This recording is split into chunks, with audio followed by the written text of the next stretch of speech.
Part 2 of trip Araku vlog అన్నమాట. చూసేయండి. Previous వీడియోలో చూపించాం కదా, బుర్రా కేవ్స్ దగ్గరికి వెళ్ళి ఆల్మోస్ట్ టికెట్ కొనేదాకా అయితే వస్తాము. కానీ బాయ్స్ అయితే బస్ లో ఉండిపోయారని చెప్పి మళ్ళీ రిటర్న్ బస్ దగ్గరకు వస్తాం. 2:30 అయిపోయేసరికి ఇంకా ఆల్మోస్ట్ లంచ్ చేస్తాం అనమాట. ఇక్కడ ఏదో దగ్గరలో ఉంటే ఈసారి కన్నా ఫస్ట్ టైం వచ్చినప్పుడు అయితే చాలా మంకీస్ కనబడ్డాయి. ఈసారి చాలా తక్కువ.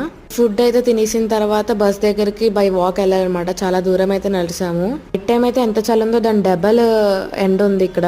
ఇంకా నడిచి అలసిపోయిన తర్వాత బస్ లోకి అయితే వచ్చి పవర్ నాప్ అయితే వేస్తాం అనమాట. మేము వేరే బస్ లో, బాయ్స్ వేరే బస్ లో అయితే ట్రావెల్ చేస్తున్నాం. మా బస్ అయితే బ్రేక్ డౌన్ అయిపోయింది అనమాట. ఇక్కడ మధ్యలో ఆల్మోస్ట్ 3:30 నుంచి 6 వరకు అక్కడ బ్రేక్ డౌన్ లోనే రిపేర్ అయినంత వరకు ఉన్నాం. తర్వాత వేరే బస్ వచ్చిన తర్వాత జర్నీ స్టార్ట్ చేసాం. 10 మినిట్స్ క్లోజ్ చేసే ముందు చాక్లెట్ ఫ్యాక్టరీకి వెళ్తే ఇంకా 10 మినిట్స్ లో ఏం చూస్తామని చెప్పి మళ్ళీ రిటర్న్ వచ్చేసరికి 8:15 అయిపోయింది. అందుకనే చాలా నీరసం ఫేస్ తో వెళ్ళి రిసార్ట్ కి అయితే వెళ్ళిపోయాము. అండ్ అక్కడ కొంచెం ఫ్రెష్ అయ్యి క్యాంప్ ఫైర్ చూడడానికి వస్తాం. నెక్స్ట్ వీడియో కోసం స్టే ట్యూన్. Bye bye.